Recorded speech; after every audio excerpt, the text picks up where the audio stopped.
मोतीलाल चट्टोपाध्याय 24 परगना जिले में कांचड़ापाड़ा के पास महमूदपुर के रहने वाले थे। उनके पिता वैकुंठनाथ चट्टोपाध्याय संबंध रानी ब्राह्मण परिवार के एक स्वाधीन चेतना और निर्भीक व्यक्ति थे।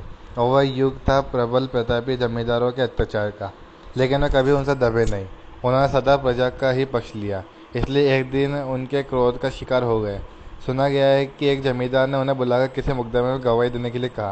उन्होंने उत्तर दिया, मैं गवाही कैसे दे सकता हूँ, उसके बारे में कुछ नहीं जानता। जमींदार ने कहा, गवाही देने के लिए जानना जरूरी नहीं है। झूठी गवाही आज भी दी जाती है, उस दिन भी दी जाती थी, लेकिन बैकुंठनाथ ने साफ इनकार कर दिया। प्रबल प्रतापी जमींदार खुद हो उठा। कारण कुछ और भी हो सकता है। एक दिन अचानक वे घर से गायब हो गए। मोतीलाल तक वो बहुत छोटे थे। शिशु पुत्र को गोद में चिपकाए बैकुंठनाथ की पत्नी रात भर पति की राह देखती रही, लेकिन वे नहीं लौटे। सवेरा होते होते एक आदमी ने आकर कहा, बहू वो माँ, अनर्थ हो गया। बैकुंठनाथ को किसी ने मार डाला। उनका शव स्नान घाट पर पड़ा है। बहू माँ की जैसे चीख निकल गई है। हतप्रभ विमूढ़ उन्होंने बालक को कसकर छाती से लगा लिया। वह न बोल सकती थी और न बेहोश हो सकती थी। जमींदार का इतना आतंक था कि वह चिल्लाकर रो भी नहीं सकती थी। उसका अर्थ होता पुत्र से भी हाथ धो बैठना। गांव के बड़े बूढ़ों की सलाह के अनुसार उसने जल्दी जल्दी पति की अंतिम क्रिया समाप्त की और रातों रात देवानंदपुर अपने भाई के पास चली गई।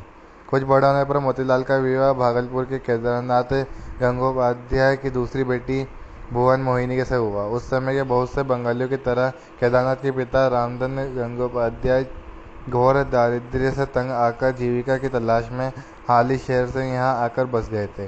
वे इतनी प्रतिभाशाली और परिश्रमीशील थे कि सरकार में ऊंचे पद पर पहुंचने में उन्हें देर नहीं लगी। फिर तो संपन्नता और प्रतिष्ठा दोनों ही उनका मुक्त होकर वर्ण किया। लेकिन उस समय विवाह के लिए संपन्नता की आवश्यकता नहीं होती थी कुलीनता और वंश मर्यादा की। मोतीलाल को सदवंश की कुलीन संतान जानकर ही केदारनाथ ने अपनी कन्या उन्हें दी। उन्हीं के पास रहकर मोतीलाल ने मैट्रिक की परीक्षा पास की।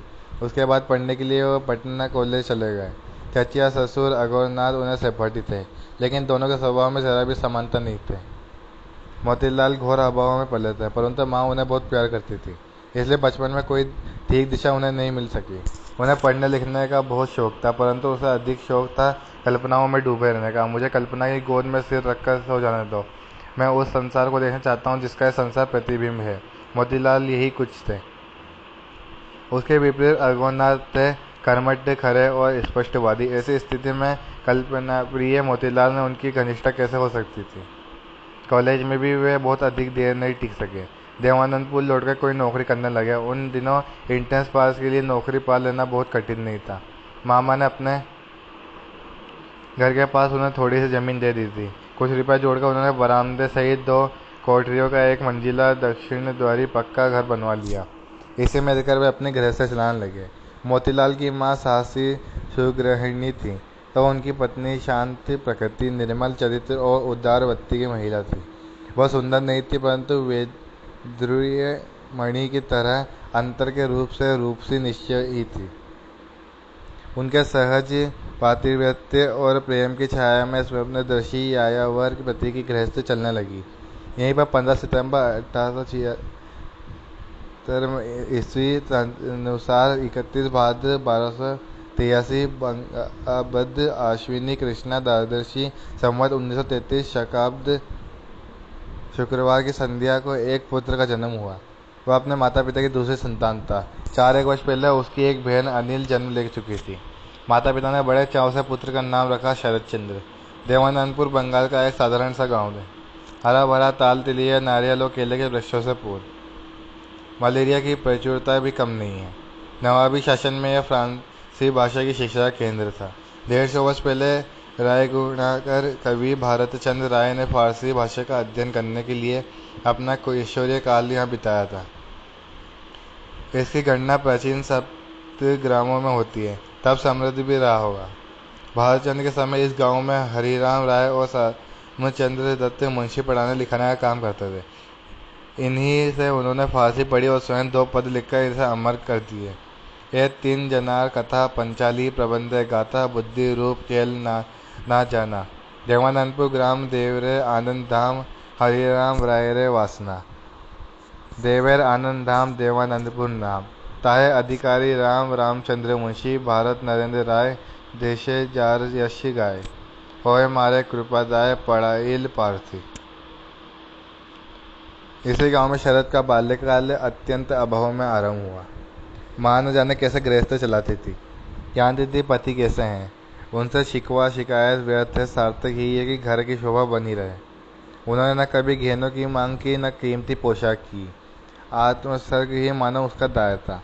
जब भागलपुर में वे रहते थे तब साचाओं के इतने बड़े परिवार में उन्हें यही अधिकार था कि सब माओ के बच्चों को अपनी छाती में छिपाकर उनकी देखरेख करे। कौन कब आएगा, कौन कब जाएगा, किसका क्या और कब खाना है, ऐसे असंख्य प्रश्नों को सुलझाने में उन्हें सांस लेने की फुर्सत ही नहीं मिलती थी। निरंतर आवाज़ गूंजती रहती थी, कहाँ है भुवन, ओ भुवन, अरे भुवन बेटी। मोतीलाल मानो आकाश में उड़ने वाली रंगीन पतंग थे और भुवन मोहिनी थी, निरंतर घूमते हुए चक्र के समान सीधी साधी प्रकृति की महिला। उसका कोमल मन सबके दुख से द्रविद्र हो उठता था, इसलिए सभी उसको प्यार करते थे। बड़े उसकी सेवा परायणता पर मुग्ध थे, छोटे उसके स्नेह के लिए लालायित रहते थे। शरद साहित्य में खोजने पर ऐसे अनेक चरित्र मिल सकते हैं। माँ का ऋण चुकाने के लिए कथाकार शरद जरा भी तो कृपण नहीं हुआ, लेकिन कैसे भी सरल और उदार नारी हो, पति की अकर्मण्यता उसको ठेस पहुंचाती ही है।